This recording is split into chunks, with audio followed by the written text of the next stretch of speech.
of the ride. So please, no musical chairs or lap switching. We are going to be heading into the Harambe Wildlife Reserve, and our first stop is in the Little Ituri Forest. The animals that live here are a lot more shy and reclusive than elsewhere on the reserve, relying mostly on camouflage to protect from their predators. That means we should probably keep a low voice and a sharp eye and see what we can find. Stay fully seated, everybody. Fully seated, everybody. All the way down, please. All the way down, please.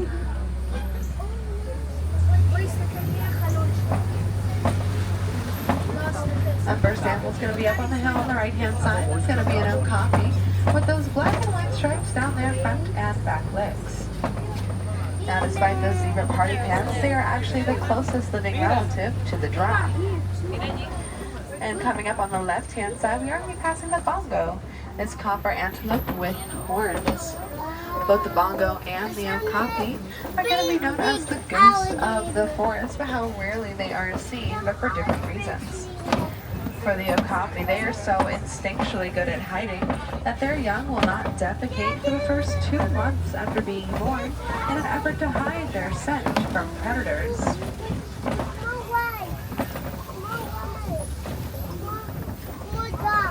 For the bongo, it is a little bit of a sadder story. Their population numbers steadily dropping about 20% in the last 3 generations or 30 years. Well, it does look like there's the black rhino out there on the left-hand side running around. These guys are actually the smaller of the rhino species.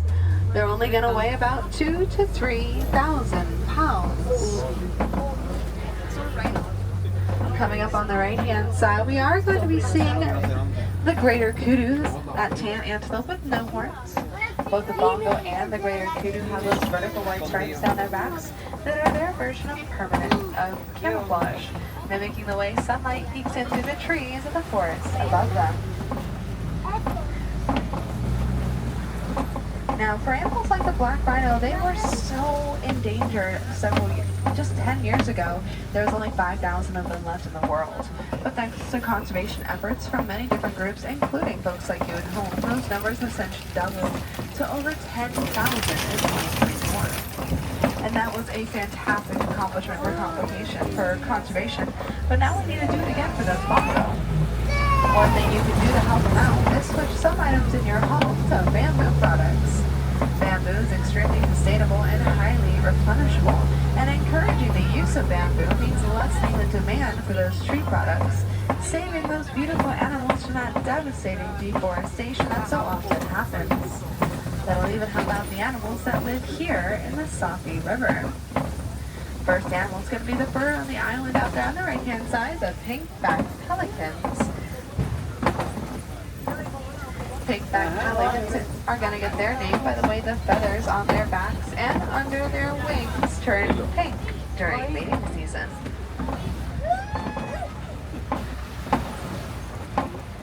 They are colonial nesters. That means they will nest in very large groups all together of about 500 pairs or 1,000 individual birds.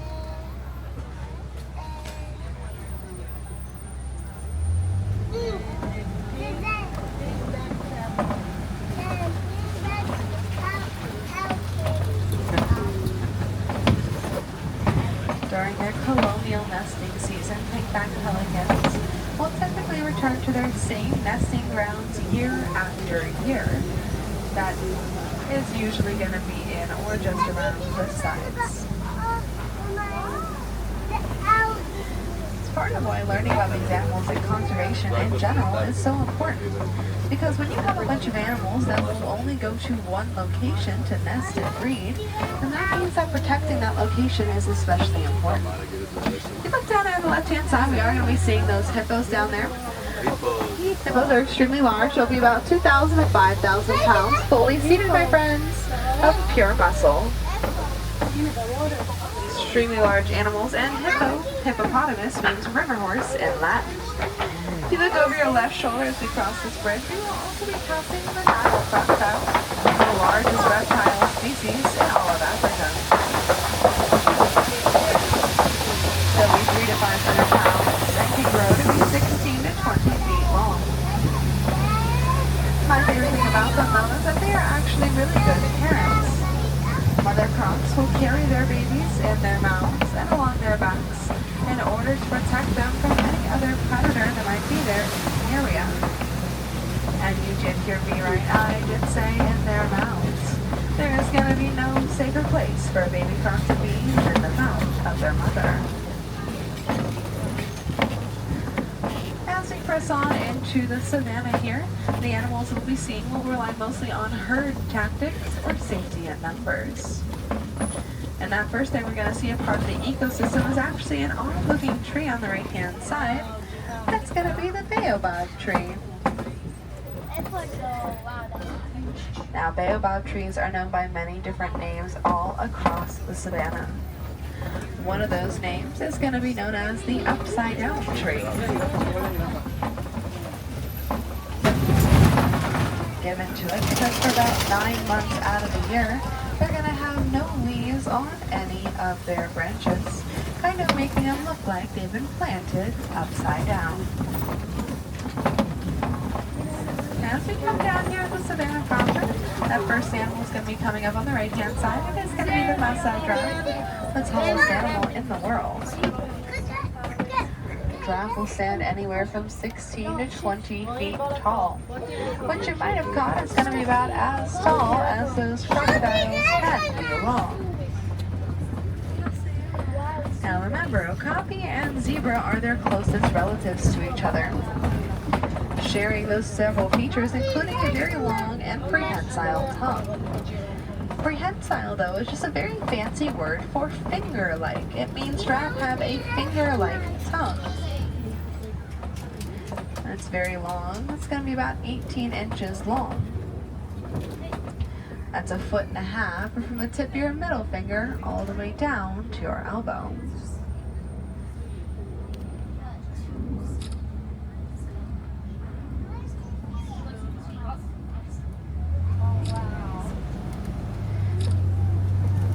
Now if you look as we cross the rock here on the left-hand side, down there in the den we will be passing the African painted dogs. These guys are the most successful pack hunters in all of Africa. They have a unique family structure where the young, the old, and the sick will always eat first before any of the healthy ones.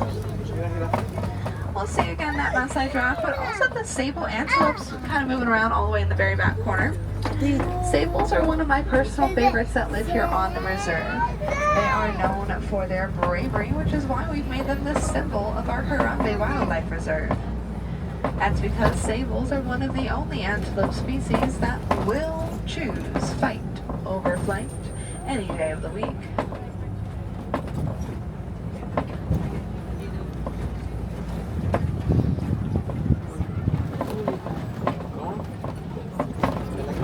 Looks like we're passing through a whole tower of giraffe here. This particular giraffe is known as a tower. Look at me, guys. 1, 2, 3. And I believe we're going to be seeing that baby giraffe coming up here on the right-hand side.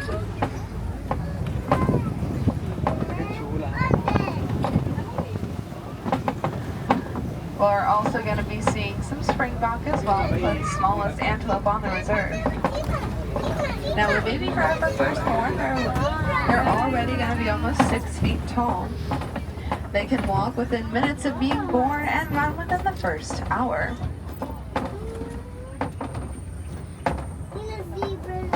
We're also going to see these Hartmann's mountain zebra out there on the right-hand side.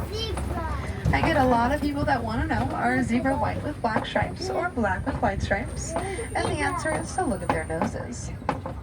The nose of the zebra has the least amount of fur, which means the most amount of skin is exposed.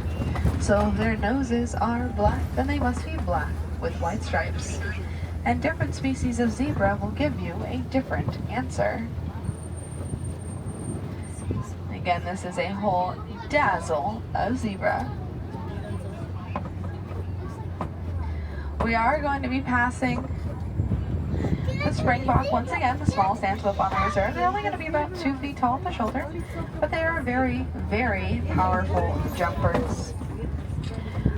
They can jump about 13 feet forward. And the wildebeest will also be there on the right-hand side as well. Wildebeest are the second most densely populated animal in all of Africa, second only to the human. They can be found in groups of anywhere from 10 to upwards of 1,000 individuals in a single herd. Those little springboks are hanging out up on the hill there. They are among the top 10 fastest land animals in the world, those springbok are, and they can run at about 55 miles an hour.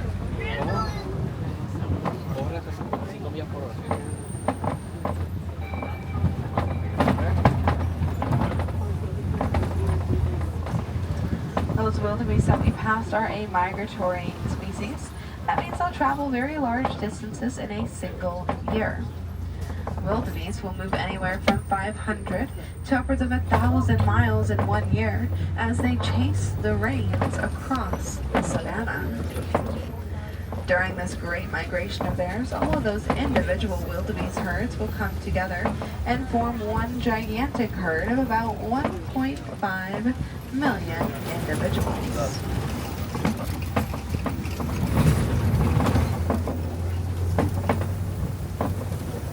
If you look out there on the left-hand side, we are going to see those mandrill monkeys moving around. Mandrills are the largest monkey in the world. Male mandrills will weigh about 100 pounds. And those little ones that we're seeing out there right now are not babies, but females. Female mandrills will be only a quarter of the weight that the males are. They're only going to weigh about 25 pounds.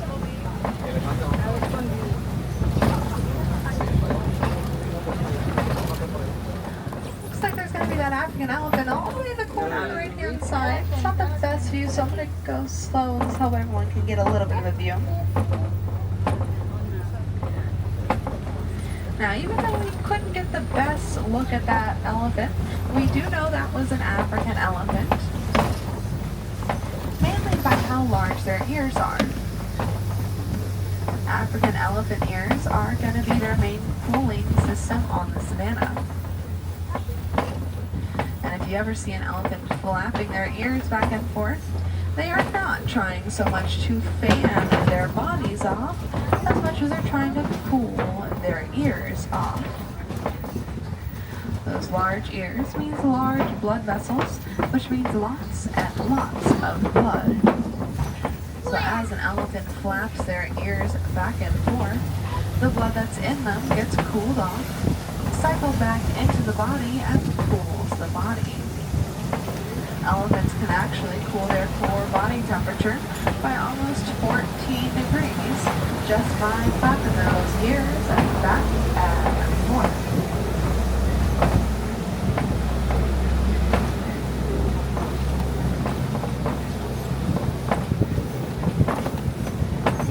Now we did see that that elephant was alone, so you could probably guess that that was a male elephant. When male elephants reach maturity, they will typically choose to strike out on their own, or occasionally form some very small bachelor herds. This is partially because elephants are matriarchal. They are led by a dominant female. She's typically going to be a little bit older, a little bit wiser, knows where all the best food and watering spots are throughout the savanna. Think like the grandmother figure of the group.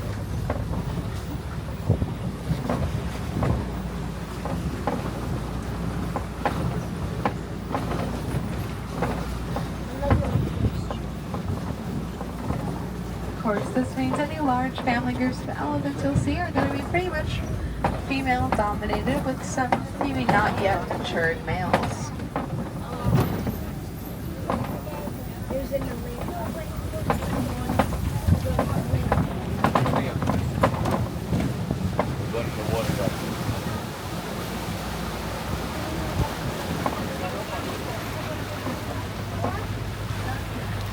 As we come around out there on the left-hand side, we are going to be seeing all of these greater flamingos around. I said greater, But greater does not mean better, it just means larger. These guys are the largest species of flamingo out there, and they're going to weigh about 9 pounds.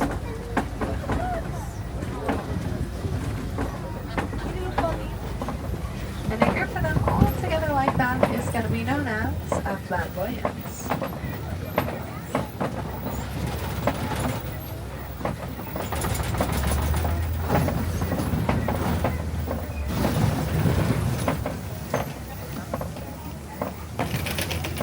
As we make our way around this corner here on the left-hand side, in the distance we can see the white rhino, actually the largest of the rhino species. These guys are going to weigh about double that of the black rhino at 4,000 to 6,000 pounds, although they usually average around 4,000 to 5,000. On the right-hand side here, we're also going to be passing the water buck. These guys have a heart-shaped nose and a white circle around their tail. Like the name suggests, they are often found near permanent bodies of water, with water being an unusually large portion of their diet for an antelope species.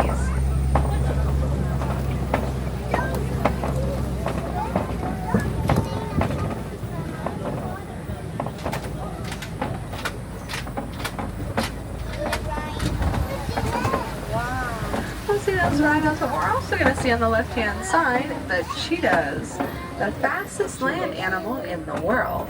Look over kind of to the left-hand side there. Cheetahs can run at a top speed of about 70 to 75 miles an hour. They can go from 0 to 60 in just 3 seconds. They are uniquely adapted for their speed with semi-retractable claws. That means that their claws will never go all the way in, that they're going to use as cleats to grip the earth and push themselves forward. They're also going to have those black teardrop markings that come down from their eyes that are going to be their version of permanent sunglasses. If you've ever seen a professional athlete paint the undersides of their eyes black before a big game, it's going to be that same concept with the cheetah, absorbing that extra sunlight and letting them see much better during the day than you or I.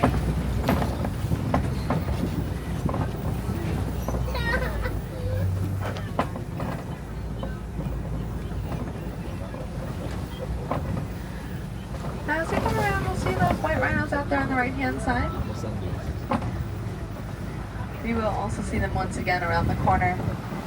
All rhinos have those horns on their faces that are made of keratin. Unfortunately, some folks believe that the rhino horn has a medicinal quality to it. However, we have since learned that that is not true, as the keratin that makes up the rhino horn is actually the same keratin that makes up your fingernails and hair. So that would kind of like me putting your hair in some soup and calling it medicine. Not the most effective thing in the world. We'll also see the warthog on the left-hand side, the largest burrowing animal in all of Africa. They have actually 2 sets of tusks, one attached to their top jaw that they use for digging, and one attached to their bottom jaw that is much sharper that they'll use for defense. Now keep looking on that right-hand side. We are going to be seeing the ostrich as well as those white rhino once again. There's actually 2 ostrich out there. Ostrich are the largest bird in the world. And they are the fastest land animal in the world on 2 legs. They can run at top speeds of 40 to 43 miles an hour. See those ostrich eggs as well there on the right-hand side. Just as ostrich are the largest birds in the world, their eggs are the largest eggs in the world. A single ostrich egg can weigh about 3 pounds, and their shells are strong enough to withstand the weight of a fully grown human standing on them without cracking.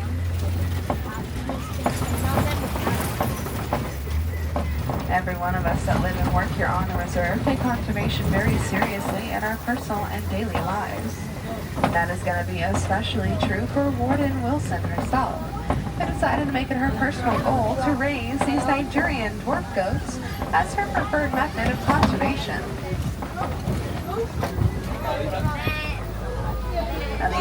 actually a dairy goat producing a very sweet milk. And Warden has been raising them as an alternative of some of those other larger farm animals, as they require way less resources and space to raise comfortably. That means she's able to save those resources and that space for the animals out there that truly need it. Conservation is all done every day, big and small, near and far. Much closer to home, my personal challenge is to remember my reusable water bottle every single day at work for at least 1 month. Just me alone, that's over 30 plastic water bottles that I am now putting out there. If every person on this vehicle remembered their reusable water bottle for a single month, that is over 1,000 plastic water bottles we as a collective are not putting out there into the environment. And that is a huge difference for a single truck for a single month. Or you can look into those sustainability products. As one item in your home runs out just once a month, do a quick little online search. Hey, is there a more sustainable option of this product? And I bet you that there is. Now I won't lie to you, yes, sustainability products can cost you a little more money up front. This is true. However, considering just how much longer they last, they will actually typically help save you money in the long run. And with the added benefit of being just so much better for the environment after leaving your home, that'll help save the animals that we got to see as well. Now, if you enjoyed